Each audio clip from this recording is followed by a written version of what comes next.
আসসালামু আলাইকুম রহমতুল্লাহ বারাকাতু। এসএসসি অ্যান্ড দাখিল 2026 ব্যাচ আপনাদের আমি ইতিমধ্যে আপনাদের যে রসায়নের শর্ট সিলেবাস অধ্যায় আপনার 3 নম্বর অধ্যায় আছে 4, 5, 6, 7 আর 11। আমি ইতিমধ্যে এই 5টা অধ্যায়ের এমসিকিউ ক্লাস নিয়ে শেষ করছি।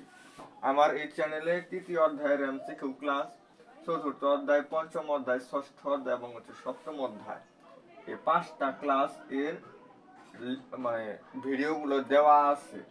আজ আমি এই 11 নম্বর অধ্যায়, যে অধ্যায়টা আপনারা একটু ভয়ের নজরে দেখেন, যে অধ্যায়টা আসলে পড়তে মন চায় না, বা পড়লেও যারা একটু পড়েন তারা কিছুই বুঝতে পারেন না এই অধ্যায়টা। তো এই অধ্যায়টা আসলে আমাদের জৈব যৌগের অন্তর্ভুক্ত।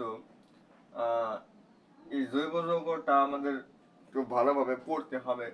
এখানে যে ডিকার্বক্সিলেশন বিক্রিয়া আছে, আর বিভিন্ন ধরনের বিক্রিয়া আছে, এরকম alkane, alkyne, অ্যালকাইন, alcohol, aldehyde, carboxylic acid এবং প্যারাফিন, যে সমস্ত বিষয়গুলো এখানে আছে, অনেক বিক্রিয়া আছে এখানে। তো বিষয় সব কিছু আমাদের আইডিয়া নিতে, কার্যকরীমূলক, সমগোত্রীয় শ্রেণী, এই বিষয়গুলো সম্পর্কে আমাদের আইডিয়া নিতে হবে। কোন পদার্থ কতটুকু তাপমাত্রায় গলিত হয়, মানে গলনাঙ্ক কত, স্ফুটনাঙ্ক কত, এরপর বিভিন্ন অনেক বিষয় আছে অধ্যায়ে, যে সকল বিষয় আমাদের আসলে মাথায় নিতে হবে। তারপরে কেবলমাত্র শুধুমাত্র আমরা এই অধ্যায়ের পড়াগুলো পারবো। এই অধ্যায় পড়তে গেলে প্রচুর পরিমাণে প্র্যাকটিস করতে হবে, এবং প্রচুর পরিমাণে আমাদের কি করতে হবে, সময় দিতে হবে এই অধ্যায়টার উপর।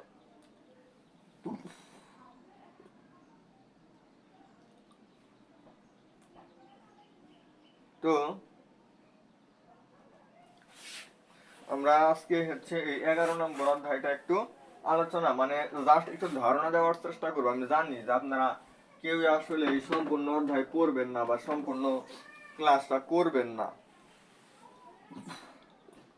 তবে এই অধ্যায়টার একটা সামারি আমার কাছে আছে, যে সামারিটা আসলে আমি ভিডিওতে আসলে তুলে ধরতে পারতেছি না, কারণ ভিডিওটিতে আমি দেখেন লেখাগুলা আপনারা এটা বলেন যে আশপাশে আসলে অনেক কিছু দেখা যায়। অনেকজনে আসলে ভিডিওর কোয়ালিটি দেখে অনেকজনেই অনেক ব্যাড কমেন্ট করেন, সেটা তো আমি খুব ভালোভাবে বুঝতে পারতেছি।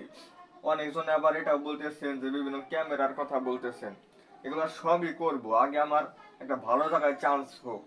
আমি আগে নিয়োগ করতেছি যে আগে আমার কোন একটা জায়গায় ভালোভাবে চান্স হয়ে যাক, ভালো একটা সাবজেক্ট পাই, তখন আমার অ্যাডমিশন নিয়ে আর কোনো প্যারা থাকবে না। এখন আমি অ্যাডমিশন নিয়ে প্রচুর পরিমাণে প্যারায় আসছি, যে আসলে কোথায় পড়বো, কোন প্রশ্ন ব্যাংক পড়বো, কোথায় পরীক্ষা দিব। এই কয়েকটা জায়গায় আমি পরীক্ষা দিচ্ছি, যেগুলো রেজাল্ট দিচ্ছে কত জায়গায়, মানে এক জায়গায় চান্স হইলই না, আরেক জায়গায় আমাদের রেজাল্ট দেওয়ার সম্ভাবনা আছে। আজকে দেখি কি হয়।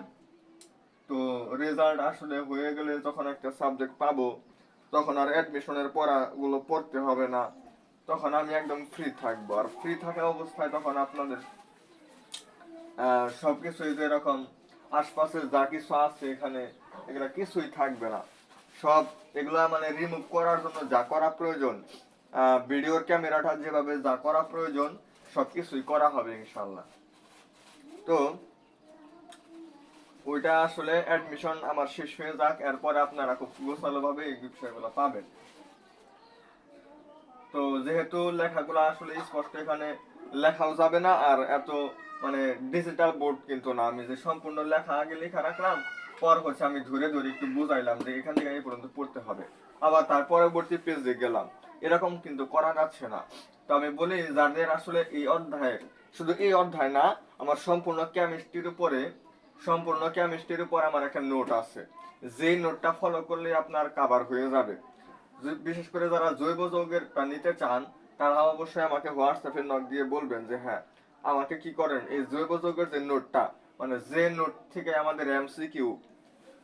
শুনেন, আপনারা এতটুকু জানেন যে আসলে জৈব যৌগটা আসলে তুলনামূলকভাবে একটু কঠিন। আপনারা কেউ সৃজনশীল অ্যান্সার করবেন না, আপনারা অ্যান্সার করবেন এমসিকিউ। আপনারা এমসিকিউ অ্যান্সার করবেন, আপনারা সিকিউ অ্যান্সার করবেন, সিকিউ আপনারা অ্যান্সার করবেন না, এটা আপনি বাদ দিয়ে দেন। কারণ আপনার রসায়ন থেকে অ্যান্সার করতে হবে 5টা সৃজনশীল। আপনি 3, 4, 5, 6, 7 এই 5টা অধ্যায় থেকে আপনি একটা করে সৃজনশীল যদি আসে, 5টা অধ্যায় থেকে তাও 5টা সৃজনশীল, 5টা সৃজনশীল আপনি দিতে পারবেন। এই জৈব যৌগ থেকে আপনার সৃজনশীল দেওয়ার কোনো প্রয়োজন নাই, আমি না করে দিলাম। জৈব যৌগ থেকে সৃজনশীল দেওয়ার কোনো প্রয়োজন নাই, আপনি এমসিকিউ দিবেন। আর এমসিকিউ যে লাইনগুলো থেকে, যে টপিকগুলো থেকে, যে বিষয়গুলো থেকে আসতে পারে, আমার হচ্ছে একদম সংক্ষিপ্ত আকারে, একদম সংক্ষিপ্ত আকারে সম্পূর্ণ অধ্যায়টার সামারি, সম্পূর্ণ অধ্যায়টা একদম একদম খুব সংক্ষিপ্ত আকারে, একদম সামারি আকারে আমার তৈরি করছি আমি। তো এটা চাইলে আপনি কেউ নিতে পারেন, আপনাকে একদম আমি পিডিএফ আকারে দিয়ে দিব। এটা আমি কি করব, পিডিএফ আকারে দিয়ে দিব।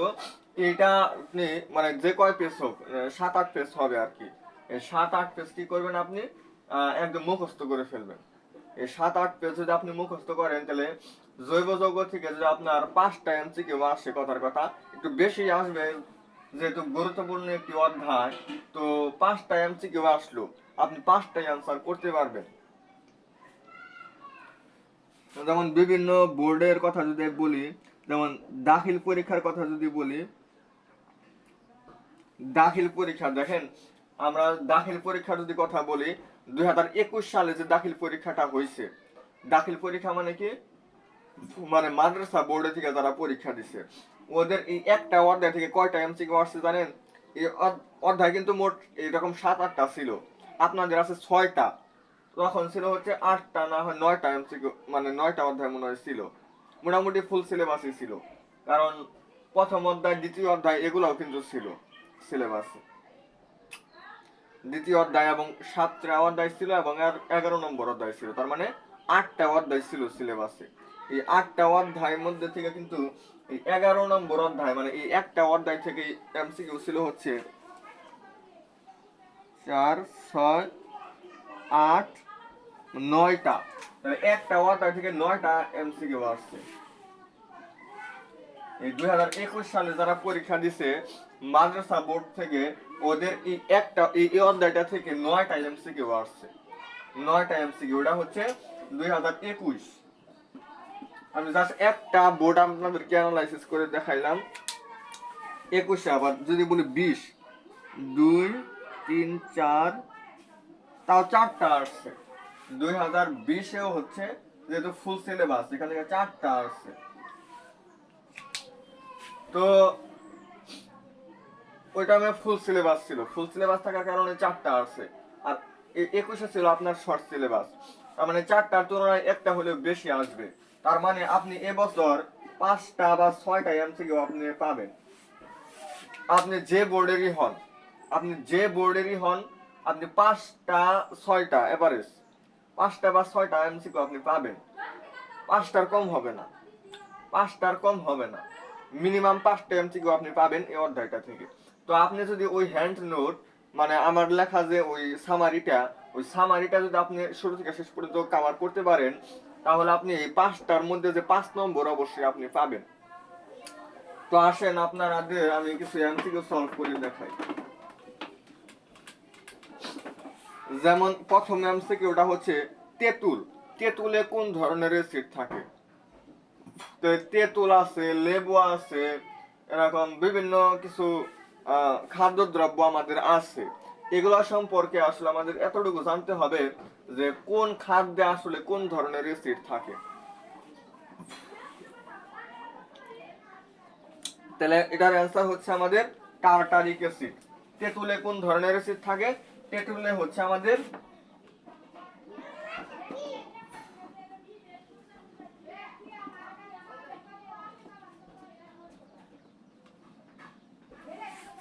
তেঁতুলে কোন ধরনের অ্যাসিড থাকে?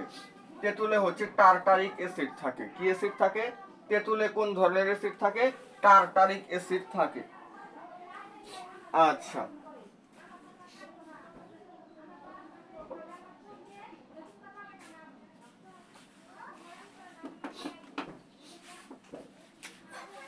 আচ্ছা, COOH এটা কোথায় দেওয়া হয়? এটা কিন্তু জৈব যৌগের একটা শ্রেণীর মধ্যে পড়ে। এটা হচ্ছে কার্বক্সিলিক অ্যাসিড। কার্বক্সিলিক অ্যাসিড আপনারা সমগোত্রীয় শ্রেণীর যে টেবিলটা আছে 2 নম্বর টেবিল, ওই টেবিলটা 1 নম্বর না 2 নম্বর যাই হোক, একটা টেবিল আছে না আপনাদের এরকম, এই যে হচ্ছে অ্যালকিন, অ্যালকিন, অ্যালকাইন, অ্যালকোহল, অ্যালডিহাইড, মানে কার কার্যকরীমূলক কি হয়। যেমন আপনাদেরকে আমি একটু দেখাই।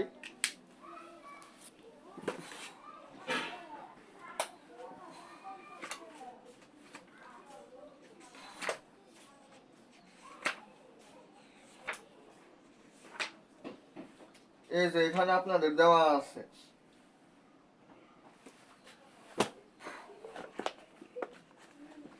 এখানে আপনাদের খুব স্পষ্ট ভাবে লেখা আছে, যদি OH যদি হয়, OH আরেকটা হচ্ছে আমাদের CHO। তো এটা হইলে আমাদের হয়, এটা হচ্ছে আমাদের জৈব অ্যাসিড বা কার্বক্সিলিক অ্যাসিড, জৈব অ্যাসিড বা কার্বক্সিলিক অ্যাসিড। আর যে OH থাকলে আমাদের কি হয়? OH থাকলে হচ্ছে আমাদের অ্যালকোহল নির্দেশ করে, অ্যালকোহল।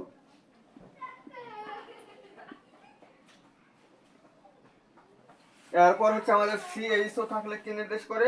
CHO হচ্ছে আমাদের অ্যালডিহাইড। তাহলে আশা করি বুঝতে পারছেন যে আমাদের কার্যকরীমূলক দিয়ে আমাদের বুঝতে হবে।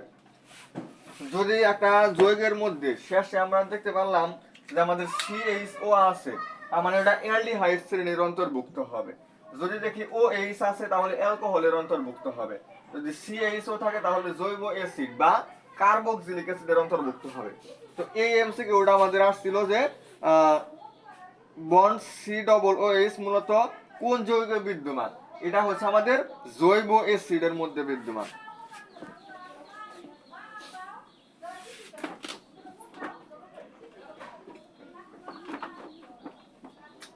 এরপর আসেন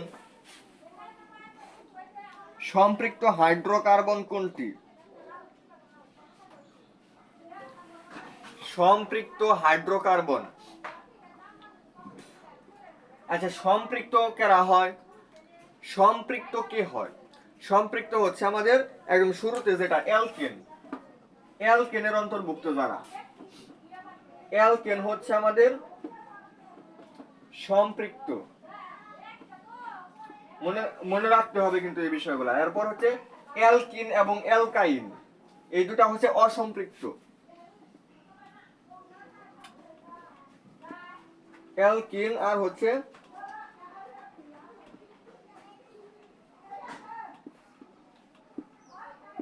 অসম্পৃক্ত।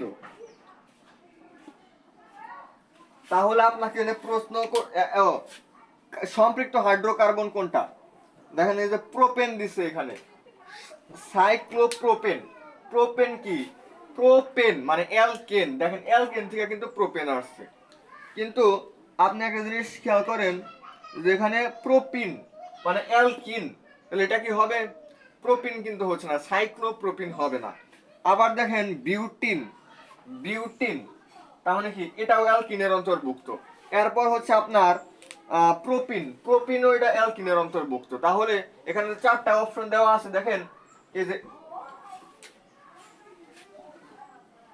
অ্যালকেন, অ্যালকিন, এখানে একটু মিস্টেক হয়েছিল। তো অ্যালকিন অথবা অ্যালকাইন শ্রেণীর অন্তর্ভুক্ত যারা, তারা হয় সম্পৃক্ত না অসম্পৃক্ত, আর অ্যালকেনের অন্তর্ভুক্ত যারা তারা হয় সম্পৃক্ত। তাহলে এখানে এখানে বলছে সম্পৃক্ত কোনটা, তাহলে অ্যালকেন শ্রেণীর অন্তর্ভুক্ত যেমন methane, ethane, propane, butane, pentane, hexane, heptane, octane, নরেন, ডেকেন, এগুলো অ্যালকেন শ্রেণীর অন্তর্ভুক্ত হয়েছে। আর অ্যালকেন শ্রেণীর অন্তর্ভুক্ত হলে এটা সম্পৃক্ত হবে। আশা করি বুঝতে পারছেন এইটা। এরপর আসি ব্যাজলিন তৈরিতে কি ব্যবহৃত হয়? ব্যাজলিন, ব্যাজলিন আমরা তো অবশ্যই চিনি যে ব্যাজলিন কোথায় ব্যবহৃত হয়। তো এই ব্যাজলিনটা আসলে আমরা কি জিনিস দিয়ে তৈরি করি? ব্যাজলিন তৈরি করতে আমাদের কি ব্যবহৃত হয়? ব্যাজলিন তৈরি করতে আমাদের অবশ্যই প্যারাফিন মোম। ব্যাজলিন আমাদের কি দিয়ে তৈরি করা হয়? ভ্যাসলিন হচ্ছে আমাদের প্যারাফিন মোম। এই প্যারাফিন মোম যেটা, এই মোম দিয়ে হচ্ছে আমাদের কি, এটা দিয়ে কিন্তু আমাদের আর একটা জিনিস তৈরি করা হয়। প্যারাফিন মোম দিয়ে আমাদের ভ্যাসলিন তৈরি করা হয়। এরপর হচ্ছে আমাদের লিপস্টিক। এটা আপনারা মনে রাখবেন, লিপস্টিক তৈরি, লিপস্টিক তো আপনারা চিনেন। তো এই লিপস্টিক তৈরিতেও আপনাদের কি করা হয়, এই প্যারাফিন মোম দিয়ে আমাদের লিপস্টিক অথবা হচ্ছে লিপস্টিক এন্ড আরেকটা কি যে এখানে ভ্যাসলিন। লিপস্টিক তৈরি করতে আমাদের প্যারাফিন মোম ব্যবহৃত হয়। এরপরে ভ্যাসলিন তৈরিতে আমাদের প্যারাফিন মোম ব্যবহৃত হয়। এই প্যারাফিন মোম দিয়ে আমাদের এই সমস্ত জিনিসগুলা তৈরি করা হচ্ছে।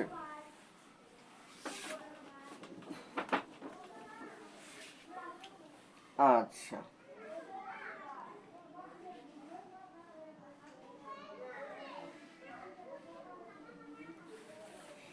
এক্স যৌগটির নাম কি?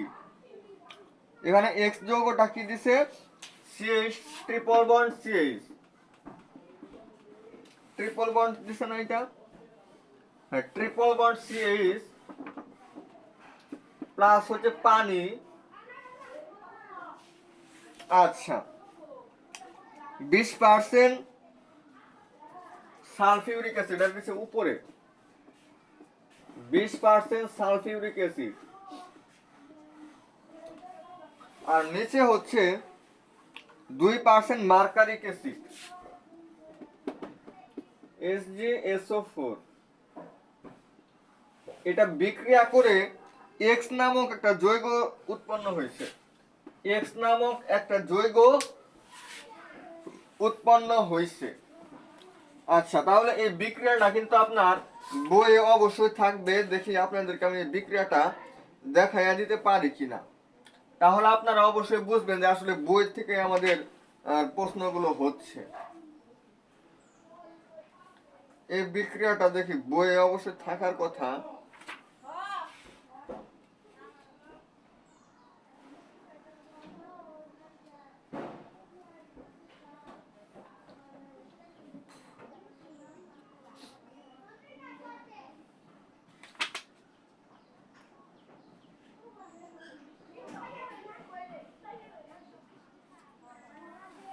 দেখেন, এটা কিন্তু আপনাদের আসলে দেখেন ট্রিপল বন্ড, ট্রিপল বন্ড মানে কি, অ্যালকাইন, অ্যালকাইনের যে টপিকটা আছে আপনার তারা দেখবেন অবশ্যই 274 অথবা 275 নম্বর পেজ এরকম হবে এভারেজ। আমার বই হচ্ছে 275 নম্বর পেজ অ্যালকাইন। আর পরবর্তী আছে যে পানি যোজন বিক্রিয়া, তাহলে এটা হচ্ছে আমাদের পানি যোজন বিক্রিয়া, কিন্তু এটা আসছে আমাদের। তাহলে এখানে যে এমসিকিউটা আসছে এটা আমাদের পানি যোজন বিক্রিয়া। তো এই বিক্রিয়া, এটা বিক্রিয়া করে এক্স নামক যে যৌগটা উৎপন্ন হয়েছে, এই যৌগটা কি উৎপন্ন হয়েছে অবশ্যই কিন্তু বুঝতে পারতেছেন, যেটা ইথানল উৎপন্ন হয়েছে। এক্স যৌগটা কি আমাদের ইথানল, যার সঙ্গে হচ্ছে CH3CHO, CH3CHO, এটাকে বলা হয় ইথানল। আচ্ছা, তাহলে তারা এটাই আমাকে প্রশ্ন করছিল যে হচ্ছে এখানে এক্স যৌগটির নাম কি। দেখেন, এই যৌগটার নাম কি, ইথানল। ইথানল কিন্তু আমাদের খ নম্বর অপশনে আছে।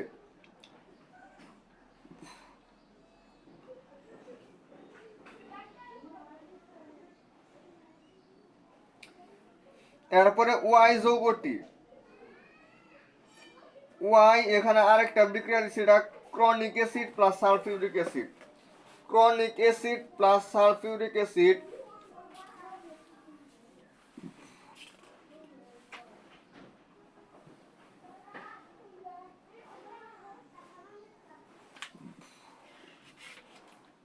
এগুলা কিন্তু আমাদের বই ঘাটাঘাটি করে এগুলা বের করতে হবে।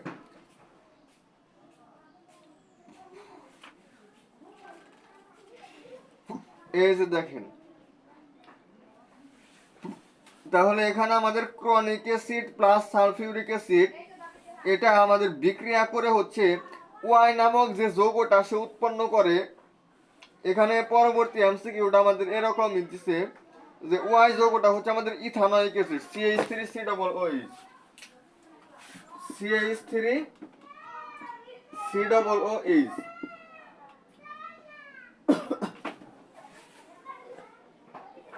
এটাকে বলা হয় ইথানয়িক অ্যাসিড। Ethanoic acid. এখন এই যে আমাদের এই ইথানয়িক অ্যাসিড, এটা এখানে এটা আমাদের ওয়াই নামক যৌগটা এখানে বলছে যে খাদ্য সংরক্ষণে ব্যবহৃত হয়। এই ইথানয়িক অ্যাসিড আমাদের খাদ্য সংরক্ষণে ব্যবহৃত হয়, এই কথাটা রাইট। তারপর হচ্ছে NaOH এর সাথে বিক্রিয়া করে লবণ এবং পানি উৎপন্ন করে। NaOH অর্থাৎ সোডিয়াম অক্সাইডের সাথে বিক্রিয়া করে লবণ প্লাস পানি উৎপন্ন করে। কারণ এটা হচ্ছে আমাদের একটা অ্যাসিড, এটা কি আমাদের একটা অ্যাসিড না? আর NaOH কি একটা ক্ষার। অ্যাসিড এবং ক্ষার যদি বিক্রিয়া করে সেক্ষেত্রে আমাদের লবণ পানি উৎপন্ন হবে। আবার এখানে যদি আমাদের একটা ক্ষার হয় তাহলে অপর একটা অ্যাসিডের সাথে আমরা বিক্রিয়া করাই, সেক্ষেত্রেও আমাদের লবণ এবং পানি উৎপন্ন হবে। তাহলে এটা আমাদের একটা অ্যাসিড, তারা বলছে NaOH এর সাথে বিক্রিয়া করবে, অর্থাৎ ক্ষারের সাথে বিক্রিয়া করবে। অ্যাসিড এবং ক্ষার যখন বিক্রিয়া করলো তখন আমাদের লবণ পানি কি হবে? তৈরি হবে।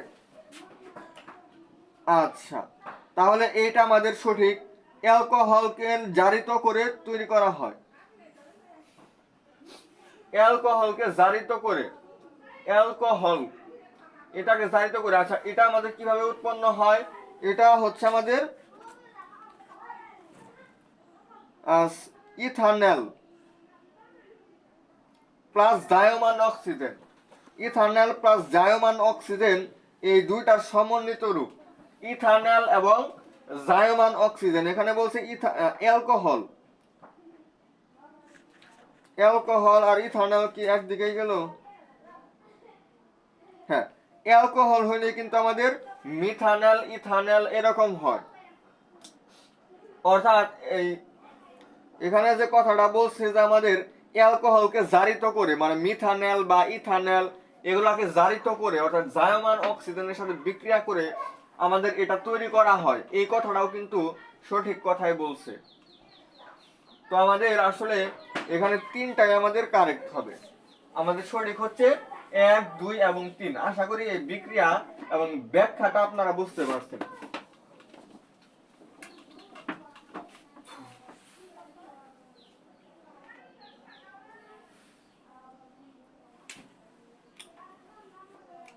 নিচের কোনটি ঘনীভবন পলিমার? ঘনীভবন পলিমার হচ্ছে, মনে রাখবেন, ঘনীভবন পলিমার হচ্ছে নাইলন 6:6। নাইলন 6:6 এটাকে বলা হয় ঘনীভবন পলিমার। এটাকে কি বলা হয়?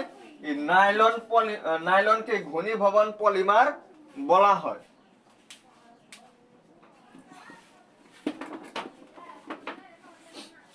এরপর হচ্ছে ইথিন।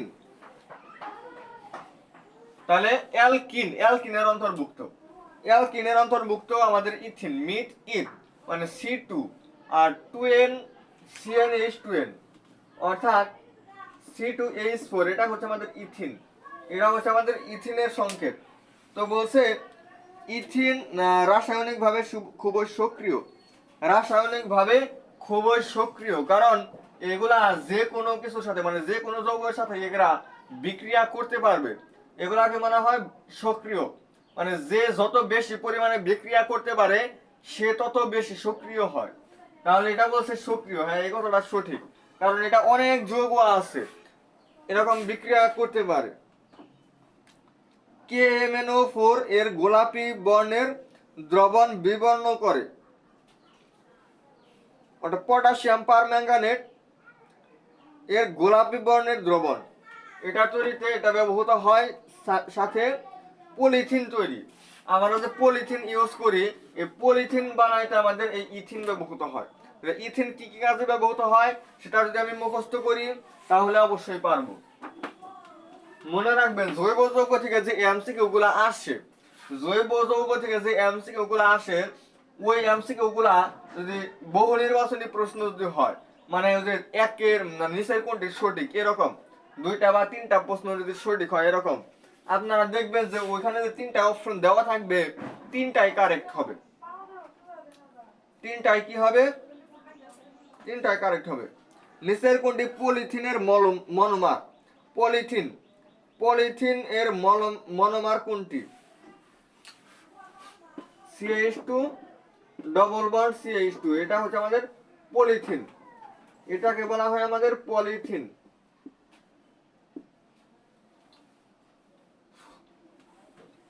দেখেন এর আগে যেটা ছিল C2H4, এটারে কিন্তু শুধু ভাঙানো হয়েছে, এটা ইথিন, আর ইথিনকে ভাঙাইলেই আমরা পলিথিন পাই।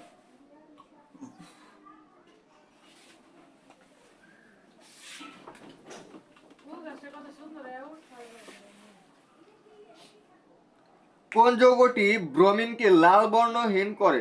ব্রোমিনের লাল বর্ণকে বর্ণহীন করে। ব্রোমিনের যে লাল বর্ণ, ব্রোমিন কি বর্ণ দেয়? লাল বর্ণ। এই লাল বর্ণকে বর্ণহীন করে, মানে ব্রোমিনকে এমন একটা অবস্থা করে সে কোনো বর্ণ দিতে পারে না। এটা কে করে? ব্রোমিনের এই লাল বর্ণকে কে এরকম মানে নিরাকার একটা আকার দেয়, সেটা হচ্ছে আমাদের C3H10। C3H10 নামক এই যৌগটা, মানে মিথ ইথ প্রোপ, অর্থাৎ প্রোপ, আর এটা হচ্ছে 6 8, মানে আর 2টা হাইড্রোজেন আমাদের এক্সট্রা থাকবে। তাহলে এটা হচ্ছে আমাদের কি অ্যালকেন প্লাস হাইড্রোজেন, এরকম অ্যালকেন প্লাস হাইড্রোজেন দুটার সমন্বিত রূপ এখানে। তো এই জিনিসটা করে কি? এই জিনিসটা হচ্ছে আমাদের, আর না এটা ভুল হয়েছে, এটা 5 হবে, 5 CnH2n এই ফরম্যাট।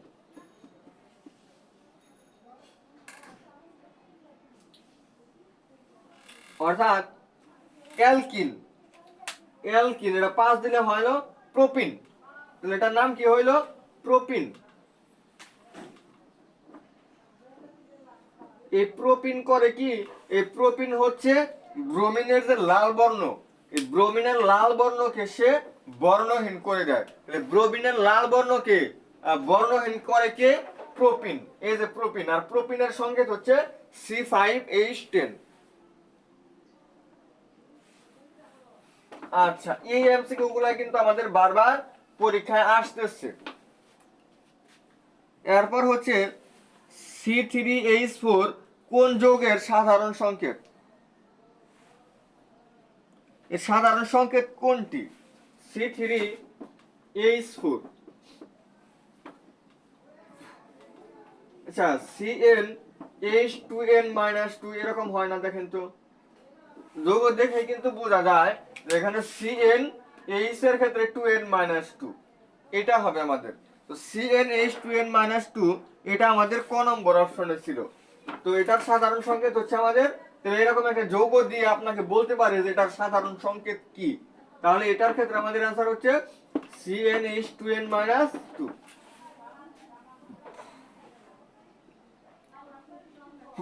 তো